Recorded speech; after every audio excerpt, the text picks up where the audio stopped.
We've already tried avoiding every bubble in LittleBigPlanet, but is it possible to collect all of them? You wouldn't really think that this would be much of a challenge, as bubbles are made to be collected, but as you'll see, it's not always that simple. We can start how we normally do in Introduction, where, like usual, there aren't any bubbles for us to collect at all, but I had to mention it. First Steps does however have some, 158 to be exact, and the first ones are actually hidden inside of Humpty Dumpty.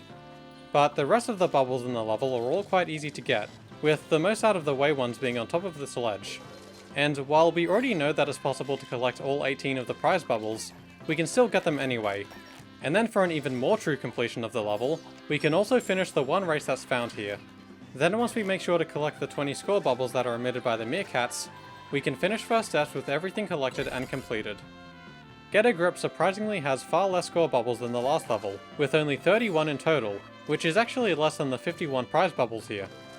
But this just makes it super easy to finish, as we only need to focus on the sections up to before the castle, as this group of 6 are the last ones in the level. We do have one key to collect, but after finishing the one race here, we're done with this level. Skate to Victory comes out with a total of 94 score bubbles, 2 keys, 1 race, and 63 prize bubbles, which is odd because if you go into the details of the level, it actually counts a total of 64 prizes.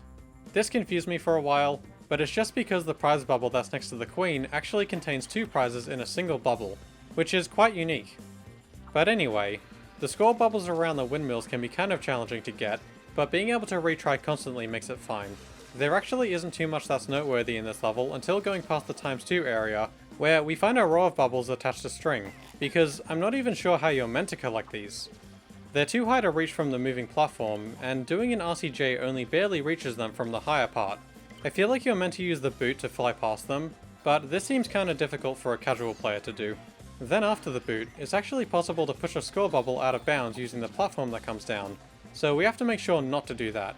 But then after collecting the ones inside Dumpty, we can pretty much finish the level.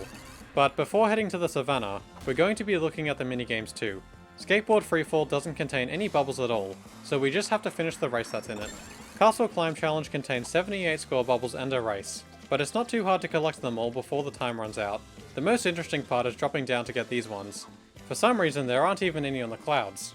But now we get to tie skipping, which technically has an infinite number of score bubbles due to the emitter in the level that doesn't have a spawn limit. So what do we do about this? Well, because there are actually a lot of emitters that infinitely spawn bubbles across the minigames, I'm going to make it so that we only have to collect all of the bubbles from one emission from each emitter for it to count. So since there's only one emitter that spawns one bubble at a time in tie skipping, once we collect it we can just finish the level, having now collected everything in the gardens. Swinging Safari contains 102 score bubbles, 54 prizes, and 1 race, which are all pretty easy to collect. It's really just a matter of not forgetting any since there are so many different paths to take, like jumping from the monkeys and the giraffes, all of which have bubbles running across their necks. There's especially a lot near the part with the sponge block. What's weird though, is once you collect the 3 by the jumping monkeys, there actually aren't any in the rest of the level besides prizes and the race, leaving this pretty big area that just doesn't have any score bubbles in it at all. I wonder if that was intentional. Burning Forest starts with a key to the left, and lots of bubbles on these platforms and even the bridge. Probably the most inconvenient part of this level though, are just the vertical sections with the sponges, as they each have bubbles attached to them, which can be annoying to get, but it's still not that bad. There's also some bubbles in the buffalo section which can be made impossible to get if you collect the top ones first to let the rest fall into the fire, but we can avoid this easily. There's a good amount behind the sticker switch, and this level actually has another score bubble emitter which gives us 10, and also the very first creature brains in the game, which we're also going to be getting. One of them's even in the multiplayer section. So after popping 8 of those, we finish with 152 score bubbles, 23 prizes, and 1 key. The Meerkat Kingdom has a lot of bubbles that I feel like you wouldn't even really think to get. The maze section is interesting with which paths you can and can't take, but you can still get them within the time of the race. And the room with heaps of them hanging from the ceiling is really fun. There are some that we use a sticker to get, but they're not emitted like in the last level. I think the most interesting part is the party room where you're meant to use Stripey Tail to get a lot of them, which is really out of the way, as well as the ones up high that you're meant to use another player for.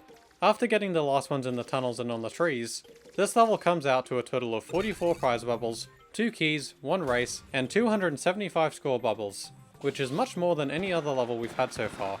Then for the minigames, Flaming Seesaws Easy, Medium, and Hard all don't contain a single score bubble, and instead only contain one race each, so these ones aren't a problem.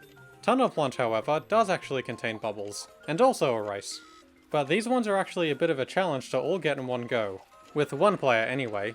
The main challenge here are these groups of 5 in a star shape, which are only just able to all be collected by a single player, and without being able to climb back up, we can't miss any.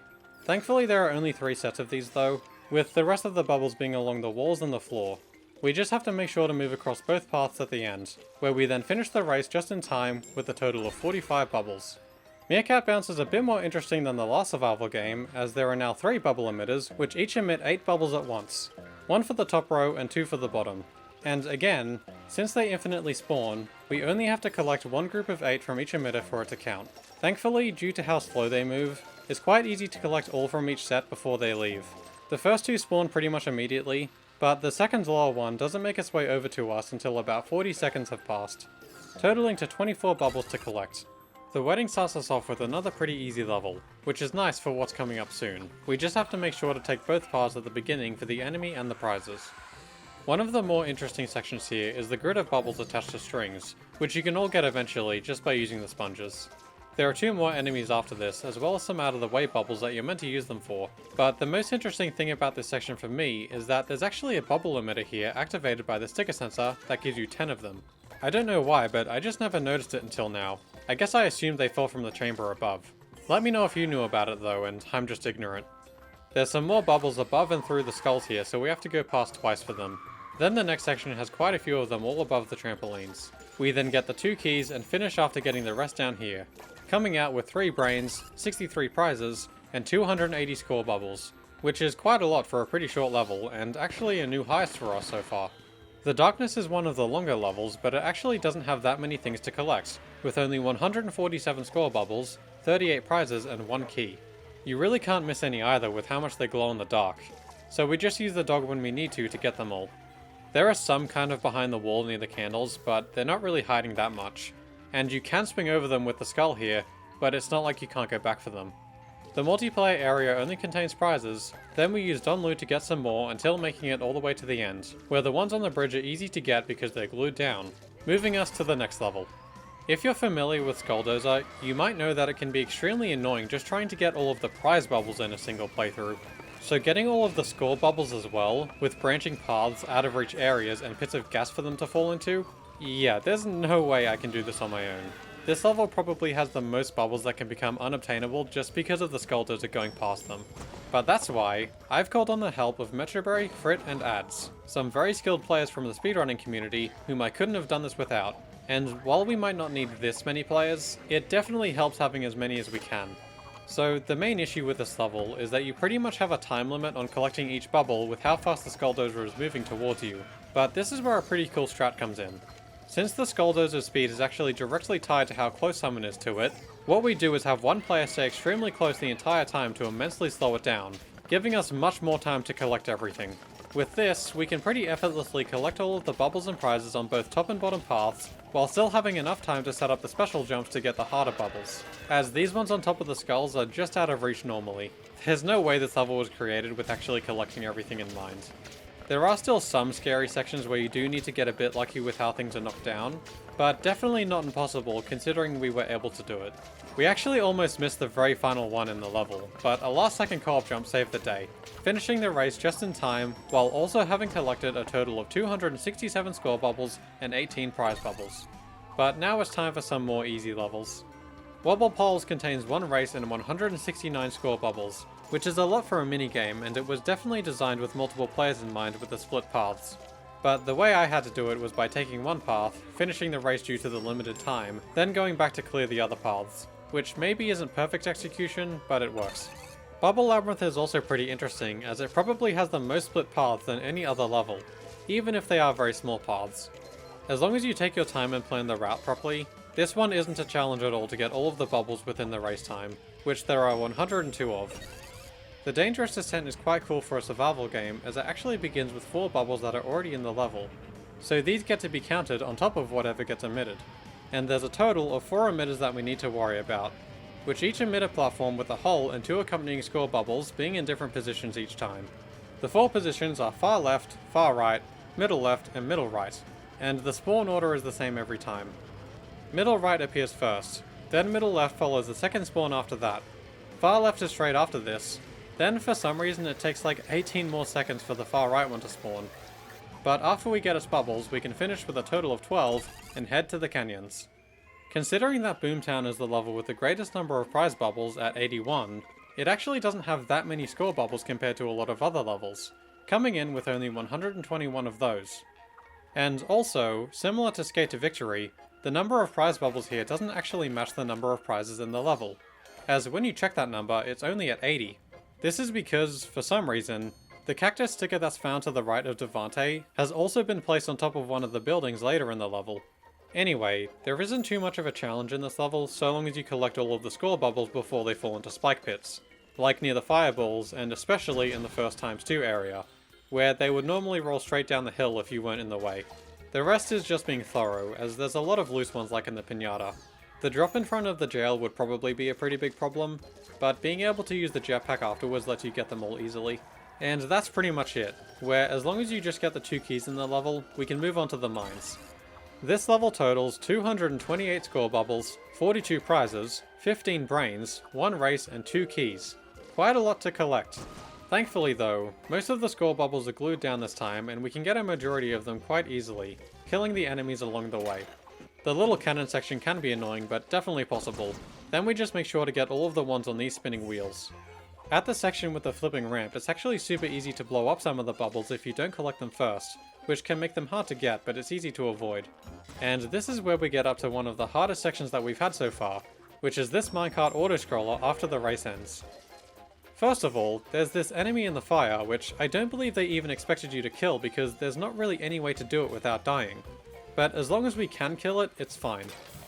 The actual hard part is the minecart ride itself, where there are several groups of 3 bubbles and a key that we need to get before being driven past them.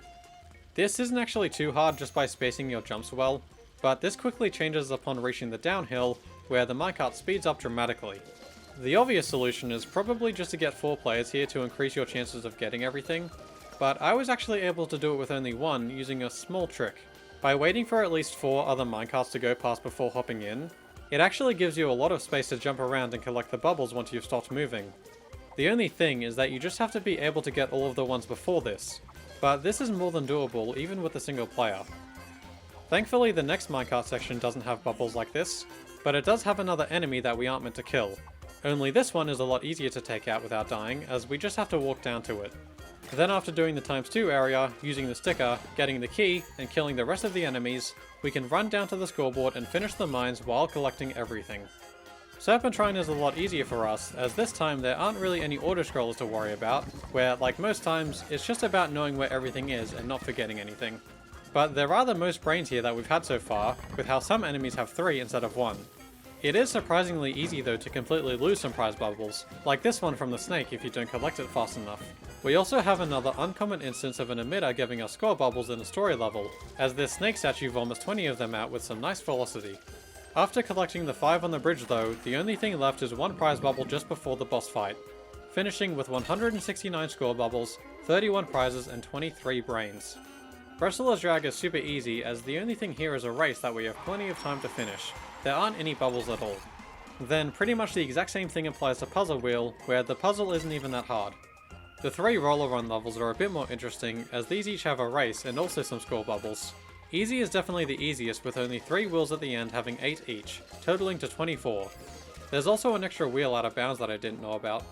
Medium has a few more, but for some reason they only appear near the very end again. Some of them aren't even attached to a wheel, which is cool, but they're still easy to get, finishing with 60 overall. Hard has bubbles throughout the entire thing, which I like, but still, just by taking your time, it's incredibly easy to get everything. It's nice though having them attached to the wheel in the thin layer, coming out to 115 overall. Then for the survival game, Cowabunga has 3 emitters behind the cow which each emit 1 score bubble at a time, totaling 3 that we need to get, which are easy to get. We start the Metropolis with Lowrider, which actually doesn't have any score bubbles until getting all the way up to the second bouncy car, where traversing this section is pretty much like normal with a few different paths to the left and right. There really aren't actually that many, but there's a few near the block that you push off. It's just annoying because so many fall down, but you can still get them even while they're hidden. There's a key amongst the bubbles around the electricity, then the next ones aren't found until leaving the car. The ×2 area is another one that contains score bubbles, which isn't always the case. But believe it or not, these are actually the last ones in the entire level. For some reason there just aren't that many in this one, but believe me, that will be more than made up for in the next level. So after using the car and getting the last prize bubble, we finish with 90 score bubbles, 69 prizes, and 1 key. Also, fun fact about that last prize, it's actually meant to be sitting on top of the cardboard for you to knock it over, but it just rolls off as soon as the level starts. So, Subway. Like Skulldozer, this is our next problematic level for this challenge, and this is why. There's no doubt that we're gonna need as many players as we can get to have a chance at this, so we're back with Fritt, Ads, and Metropolis. But even once we have everyone, it's still not really clear what to do with how some of the bubble paths cross over to the other side of the elevator, as well as when there are several in a horizontal row. At first, we tried following the paths that it seems like the bubbles were taking, but this just ended up being too complicated with everyone moving around so much. So instead, we just gave each player an evenly spaced general area to assign each bubble. And so after several attempts and practice, we were able to do this.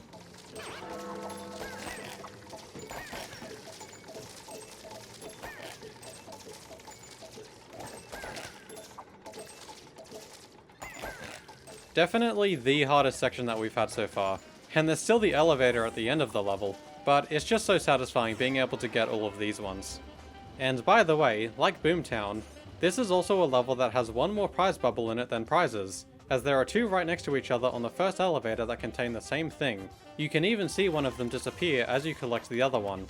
Anyway, from here we just kept playing the level with the 4 of us. Most of the bubbles are pretty obvious to see and just require you to not miss any while riding the subways, where after doing this fence section, it can actually be quite hard collecting everything with how high the bubbles have been placed. So it actually took us 2 attempts on this part just because I missed one. Then up to the race is pretty much the same thing with just having to layer change a couple of times. With how spread out the bubbles are during the race, it might actually not be possible to collect them all in the 25 seconds that it gives you. So what you'd have to do is go down and finish the race first, then backtrack through and collect everything, including a key, which still counts. But now we're up to the final elevator. Thankfully, this one isn't nearly as hard, as the bubbles are all limited to appearing in these perfectly vertical columns that don't change direction at all. So we just assign each player to a column, avoid the gas, and collect the bubbles, finishing the entirety of Subway while collecting all 49 prizes, 1 key, and 397 score bubbles. A new highest amount for a level by over 100. I'm sure there won't be any more problems involving elevators from here. Now, the construction site is a much simpler level in comparison, although it does have something quite unique about it. The level immediately starts with a race where the bubbles are all very easy to reach, all of them being in groups of 3. We find an enemy shortly after, where then it's pretty much time to do another race, which makes for the only level that we've had so far that has 2. The bubbles are basically laid out the same as before here, where upon reaching another enemy, it's still pretty much the same. All of the bubbles are just in groups of 3. There is another enemy here though, and a key. There's a few more bubbles before the boss fight, but they're not really interesting, and honestly neither is anything else in the level. Finishing with only 113 score bubbles, 44 prizes, 3 brains, 2 races, and 1 key. The drag race is obviously very simple considering that there's only 1 race to worry about in the entire thing. But elevation is not so simple. This level clearly takes inspiration from Subway, so we're definitely going to need 4 players again. So back is Ads, Metropolis, and Fritt. The strategy actually follows the same thing that we did for the final elevator in Subway, where we can just assign a player to each of the 4 columns, and that's it, as they don't change direction or anything.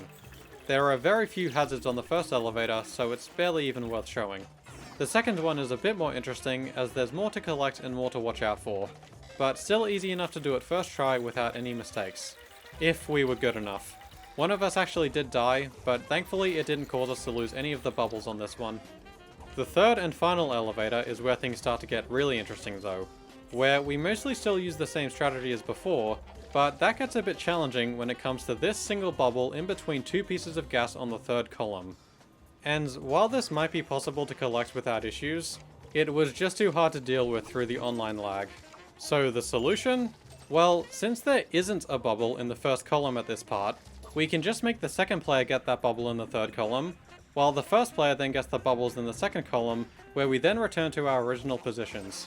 The rest of the elevator ride is thankfully pretty simple, and is able to be done just by each player focusing on their section, where we didn't even die this time, finishing the level with 337 bubbles. Despite how one might see it, the discombobulator actually only has one emitter that creates one score bubble at one given time, so once we collect one, we've won the challenge having only collected one bubble for this one. Endurance Dojo starts with a couple of bubbles right next to the entrance, which is pretty unusual, but then most of the start is just about using the lamps to get everything. We have a few brains to collect in this level with the sushi, but none of them are out of the way. Then the section with the rotating green platforms is a little inconvenient because we have to wait out 2 cycles. The ones on the wheels are fine to collect, but at the ninja poles we have to run across them the entire way, which is fine if we just get lucky, it's just very different from the safer way of jumping across. The ×2 area has some score bubbles in it, then there are some more green platforms to wait for both sides, and the race is easy to finish.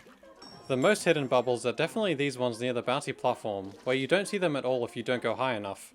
But from here, it's pretty much just collecting everything on and around the elevator, including the key, then going down the rest of the wheel to collect everything there. Finishing the level with 258 score bubbles, 57 prizes, 8 brains, 1 race, and 1 key. Another level with at least one of everything. Sensei's Lost Castle is a pretty big one as it has the most score bubbles that we've seen so far in a level, with a total number of 436, as well as 42 prizes, 17 brains, and 2 keys. But unlike Subway, there aren't really any bad auto-scrollers here, so we should be fine. Except for the beginning where we just need to use 2 people to get everything, one person landing on the roof, and the other getting the ones on the tree, where we can even co-op jump to reach any that we missed. This level does have a lot of brains, so we'll be killing all of these ninjas, and then just making sure that we get everything on all of the wheels, which isn't hard to do, there's just a lot of them. The balloon section can be a little challenging with trying to get all of the ones on the tree and the sides at the same time, but you can jump so high while holding the balloon that it isn't really an issue. Here we collect the first key and then complete the next red wheel section, where the part with the clouds is a little annoying because you need to grab the sponge in the right way to not go over any of the bubbles. This zipline section is probably the worst part so far just because of the ending of it. The rest is totally fine. They just had to make the bubbles here barely out of reach unless you have the perfect positioning, where if you swing it all to the left, you just go straight over them. And I think you could probably get them all in one go, but I just respawned myself until getting them all, which is fine. We then have some more enemies and some score bubbles you're meant to get by jumping off the brains. I missed one, but you can actually just use the crack in the floor to get it. Then after more wheels and a key, the first mini-boss actually has some bubbles that can become unreachable if you kill the enemies before getting them, so we just need to be careful. The ninja section has a lot of bubbles in 3 different groups in a row that are a little tedious to get, but thankfully none of them are out of reach. But then we have another zipline to finish the level. The same thing kind of applies as the last one, where rotating yourself at all makes you go over them. But this time, we can make ourselves go a lot slower to make sure we get them. Doing it like this let me get all of them but 3 in one go, where I just got the rest on another attempt. But you can definitely do it in one. And now we can finally finish the level, which was actually quite challenging, but not the most difficult that we've had. The beginning of the Terraballooni's volcano was a bit irritating because of how the bubbles can swing away from you if you don't collect the entire group of 3 at once, but you can always go back for them. Then there aren't any more score bubbles until the fortress, where they're all quite easy to get, while we also destroy the only 3 brains in the level. There's a few prizes in the air here, but again, nothing really until we get to the next fortress, where again, the score bubbles are just waiting to be collected. We get the prizes through the next flying section, then in the ×2 area there's a single stack of 3 score bubbles for us. There's a few more that are in the rest of the volcano, but none that are even moving or anything, where after finishing the boss fight, we can pretty much just walk across the bridge and finish the level, collecting only 105 score bubbles, 34 prize bubbles, and 3 brains. Funnily, Roller Castle almost has just as many score bubbles as the last level with 99 in total. After finishing the race first, they're all pretty easy to get, but it can be a bit challenging trying to do it without dying. Daruma-san is very similar, except this one only has 91 score bubbles. Some of them can just be hard to get again if you miss, because of how they're all pretty much collected mid-air. But it's nothing too bad, even being able to finish the race in time. The Wheel of Misfortune probably seems difficult at first with how many places on the wheel bubbles are able to spawn. But in reality, there's actually only 3 emitters, one in each layer, that just spawns 1 bubble at a time whenever one of the gaps in the wheel go by, so we only need to collect 3 bubbles in total for this one. Starting the temples, the Dancer's Court has mostly prizes at the beginning with a few score bubbles up the stairs. When we keep going up though, we find something incredibly unique. If you look at the prizes on the left closely, one of them actually has a sticker on it, which may be the only one in the entire game that's like this. The sticker is the same as the one on the wall directly behind it, so I'm guessing it was placed by mistake. Anyway, across most of the obstacles in the main part of the level, all of the score bubbles are nowhere you wouldn't expect them to be, so getting them is easy. This applies to the big dancer, the moving platforms, and the dancer's arms. You can't even really make any of these bubbles inaccessible with how they each have their own string or are just glued down. The bubbles on the wheel take a little while to get, and then there are actually some that can fall down after that, but collecting them is easy. We just have to use an RCJ to get the second set since we're on our own this time. A lot of the level is more of the same until reaching the snake, which is still easy to complete, it's just different. There aren't any score bubbles in the ×4 area, so that's easy. Then we have a race. You get a lot of time on the moving platform to collect everything quite easily. The fire is the hardest part. Then after the race we just land on each platform going down to get all of those ones. Then after running past the burning snake, we finish with 276 score bubbles, 40 prizes, and 1 race. Before starting Elephant Temple, there's just an odd thing that I need to point out. Apparently in the level data, there's just a model of a jetpack sitting above and to the left of the entrance, seemingly for no reason. And since it's only a model, it can't be interacted with or even seen in-game. The same thing can be found in Roller Run Hard and Roller Castle. Once we start though, there's only a few bubbles at the beginning until getting to the vertical part. The bubbles around the moving pillars are actually able to be pushed around a lot, but this doesn't make it any harder. Then the same goes for the next part like this, but they could probably fall into the fire if you tried. There are some score bubbles near the sticker switch, then a few more in the following section, still being no problem to get. Some slightly more challenging ones can be found in the wave section, but that's only because you need to wait for the cycle. After getting a key, there's actually quite a few of them in the ×2 area, then more inside of the moving boxes. The elephant ride gives us another key, and then a drop down where we need to collect 2 columns of bubbles that would be bad to miss any in, but it's easy to do. I just went too early and died. Then once we do this last section, we can finish the level with 246 score bubbles, 36 prizes, and 2 keys. Initially, I was a little concerned to do this level because of how many emitters there are, as I didn't know how many had score bubbles in them, but as it turns out, those emitters are entirely limited to this area with the player sensors, which comes to only 16 emitted bubbles. Then there are some to collect in the back layer here, then a few columns of them near the falling blocks. And while it looks like there's only 13 here, there's actually 15, as probably by mistake, there's actually a score bubble hiding in each of the 2 prizes, which is easy to miss. Most of the rest of the bubbles from here just appear periodically in groups of 3, so that's easy. We just need to make sure to get the ones on the glass in the ×2 area, where we then go back to collecting groups of 3 every now and then. Finally, we collect 1 key and finish the level with a surprisingly low 98 score bubbles and 38 prizes. And I just had to count how many emitters there were in this level too, as it obviously has the most out of any other by far. And the number is 175, 111 more than the second level with the most. But we'll talk about that soon. The shifting temple is a pretty boring one, as all there is 1 race and nothing else. Yeah, somehow the longest minigame doesn't have a single bubble in it, but that contrasts pretty well with fire pits, which is one of the more interesting minigames. At first, there doesn't really seem like there's anything noteworthy besides a couple of drop-downs with a heap of bubbles in them. You're just collecting things like usual. But when you start the second lap of the level, a lot of bubbles actually respawn, which I appreciate them for adding. So what we do is we just collect all of the bubbles on the first lap, where at the drop with the elephant, we get the bubbles on the right first so we can use the slope to get the rest. Collecting the big group of bubbles is satisfying, but then for the second drop, we need to bring a second player over, where just being strategic in your collecting lets you get everything. Then on the second lap, we just collect everything that was emitted, which only appears on flat surfaces as I guess they can't be glued down. We then finish the 1 race, having collected a total of 144 score bubbles, with 37 of those being emitted. And since each of the bubbles has its own emitter, this level actually comes third for most emitters at 37. Pillar jumping contains 6 pillars, which each have 2 score bubbles emitted onto them whenever they go off screen. So these are the only ones that need to be collected, which can be done in about 14 seconds after pressing the button, finishing the level with 12 bubbles. It's now time to start the final world, and we still haven't missed anything. The wilderness begins with the frozen tundra, and kind of like Lowrider, there aren't really any score bubbles until making it all the way to the icicles, where there's also an enemy nearby. It can be a bit of a puzzle doing the icicle section, as it's very easy to let some of the bubbles fall into the gas, or lose access to some of the paths. So what we do is take the top path first, then backtrack along the bottom since nothing falls onto us here, Death Abuse, then do the middle path. There are some slightly out of the way bubbles just after this, then 2 more enemies in the back layer. All of the bubbles in this icicle section are in reach. Then there's also a key shortly after, where the bubbles in the rocket section are also easy to get. But the ice slide section is easily the most interesting part, with its split paths and mid-air bubbles.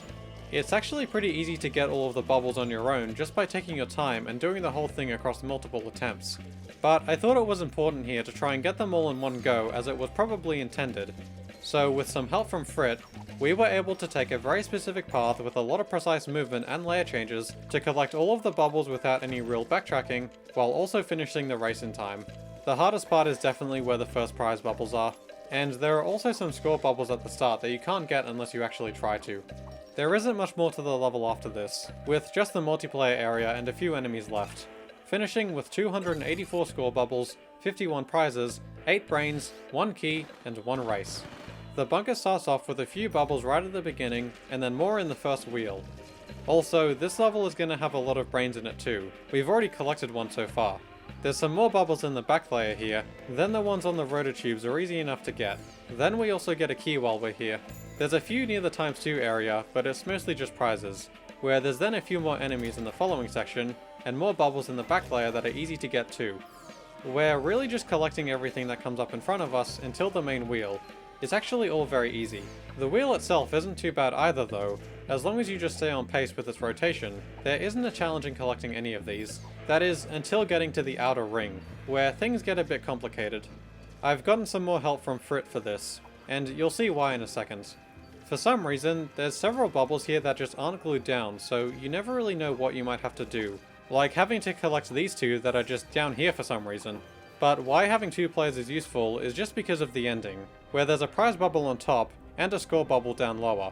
But now we have the drop down, which seems like it's made for 4 players, but it turns out that 2 is actually enough. As long as Fritt collects the bubbles on the far right side, I'm actually able to stand on the slope to the left and collect the rest by jumping from it. I don't know why, but the slope on the right is steeper than the other one. Also, one of those unglued bubbles has a chance to fall down onto the conveyor here, which actually ended up happening, but it's still easy to collect. The level then gets finished with 230 score bubbles, 47 prizes, 12 brains, and 1 key.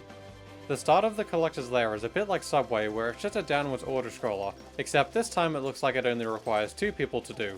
That is, if it wasn't for this prize bubble at the very start, and this one at the very end because of how they're in the middle of 2 different score bubble paths. But why would we use 3 people, when we can just send a sacrificial sack person to get the first prize bubble, where we then use our 2 players to get the rest of them on the way down, which isn't actually too hard to do. Then for that last prize bubble at the bottom, we can LCJ onto the open door of the cage, where it's then possible to jump onto the sponge that's still being grabbed, to then collect the prize. Easy. And don't worry, I didn't forget about the sticker switch at the start. From here though, most of the bubbles in the level are pretty straightforward to get. You don't really have to go that far out of your way to get any. We do have to remember to save everyone though, so that we can get their prize bubbles at the end. Probably one of the more interesting sections here is at the rotating pieces, where you need to get on top of them. There's also a key around here, and it can be easy for the bubbles to drop into the fire, but it's fine. After saving the sensei, there's another drop down like at the start of the level, but it's nowhere near as difficult. Then the rest is pretty much just taking the normal path while making sure to collect everything and save everyone. After we go past the genie, things start getting a bit more challenging though, as there's another section like at the start, and this time we'll definitely need 3 actual people, so we'll get some help from Metropolis and Fritt again. It's actually not really that hard to get all of the bubbles that take split paths. The problem is just the middle section with the square of bubbles and the 2 prizes on the sides. Maybe you could do this with perfect movement and 4 players, but we just had to do it by dying a few times to get multiple attempts in, which I know is disappointing, but it was our only solution. And it's not like you're not allowed to do this in the level or anything. After this though, we just have to get all of the characters' prizes and finish the level with a total of 1 key, 65 prizes, and 443 score bubbles, beating the previous highest level, Sensei's Lost Castle, and its 436 bubbles by 7. And now for the final story level, the Collector. Kind of anticlimactically, this level doesn't contain any score bubbles and only 1 prize bubble, which you probably already knew about, but how many brains are there? Well, the first phase only has 4, then the second phase has 6, but that's not counting the enemies that spawn. Well, these ones can't actually emit infinitely, and are only able to spawn 3 times each, so we can add another 6 to the total. We just have to make sure not to finish the second phase before they've spawned. But fun fact, these are the only brains in the entire game that are emitted. This is also the level with the second most number of emitters at 64, which I guess comes from the electricity that rains down during the third phase. Once the third phase does start, there are 7 brains to take out, 3 on each side and 1 in the middle. So after doing that, all that's really left to do is collect the 1 prize bubble and finish the level with 23 brains popped. But before we look at any of the final results, let's quickly go through the last 3 minigames. Rotor Tubes is pretty straightforward. There's 1 race to complete and 12 bubbles in each of the 6 tubes, which after collecting, lets us finish the level with 72 score bubbles. Now let's actually have a look at the survival game next, Jetpack Tunnel. This one is honestly pretty cool, and it's quite similar to the Dangerous Descent, in the sense that we have to wait for specific pieces to spawn to collect all of the possible bubbles. In this instance, there are 5 unique pieces that can appear. 1 with metal in the middle, 2 small bumps, a big bump on the bottom, a big bump on the top, and 1 with no obstacles at all. The only real problem with this is that we just have to get a second player so that we can collect all of the bubbles in each piece before they go off screen. So with the help from Ali, another member of the speedrunning community, we can easily collect all of the bubbles in at least 1 appearance of each piece variation, although it does take about 40 seconds for the final one to appear. But overall, finishing the level with 34 score bubbles. And now, Spline Rider. Oh, Spline Rider. Before even starting this challenge, I knew that this level was going to be the biggest problem in the entire game, and I'll explain why. This level only actually has 1 set of score bubbles in it, which is on this slope, where the idea is you have to try and conserve as much speed as possible beforehand to try and slide up the ramp as far as you can go to get as many score bubbles as possible. But when you actually try doing this, you can really only make it about halfway up the ramp, getting about a 5 or 6 times multiplier. So there's no way all of these bubbles were actually made to be collected. They're only there so that you think you can make it further to motivate you to get a higher score. And obviously you can't walk up because it's electrified. So what can we do about this? Well, there is a deload at the beginning where I thought that maybe putting the board in the metal, then reloading would have it launch us to the end like in Skate to Victory. But this just isn't possible. And there's nothing else, so we have to use the board to slide up the ramp like normal somehow. Well, the first thought that comes to mind with this is to weigh down the board as much as possible with 4 players, then have them jump off at the end for the slide up. And while this doesn't really do anything, it actually led to a pretty insane realization while playing the level with once again Ads, Metroberry, and Fritt. Because Sackboy's legs actually behave like any other physical object, when he runs off the board, he's actually able to push it in the other direction with his feet, sometimes going a pretty good distance. And we can see pretty clearly that just by doing this with 1 extra player already gives us better results. Then by having 2 people do the runoff, we can actually see where the bubbles end. So all we need to do now is get 1 attempt where 3 players run off the board at the perfect time to launch the main player all the way up.